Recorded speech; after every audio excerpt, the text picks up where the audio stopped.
Viewers, আমরা এখন diamond Harbour একটি রিসর্টের ভিতরে আছি। পিছনে নদী, হুগলি নদী সাগর শুরু হয়েছে।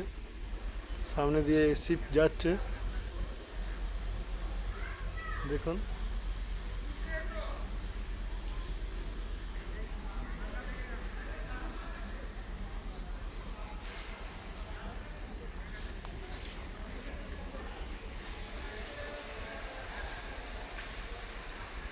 কি সুন্দর পরিবেশ। ডায়মন্ড হারবার এলে এই রিসর্টটায় আসতে পারেন। ভিউটা খুব সুন্দর পাবেন। একদম ডায়মন্ড হারবার নদীর ধারে অবস্থিত। সুইমিং পুলও পেয়ে যাবেন, বাচ্চাদের পার্কও পেয়ে যাবেন। ভিউ পয়েন্ট আছে, সামনে এরকম দৃশ্য পাবেন। গঙ্গাসাগর যে শুরু হচ্ছে ডায়মন্ড থেকে, ভিউ পেয়ে যাবেন।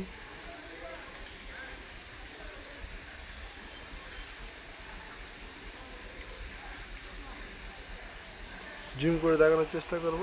জাহাজটি পণ্যবাহী জাহাজ।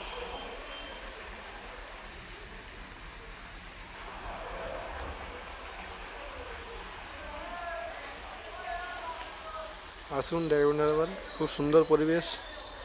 ডায়মন্ড হারবারকে এনজয় করুন, এই রিসোর্টটিকেও এনজয় করবেন আশা করি।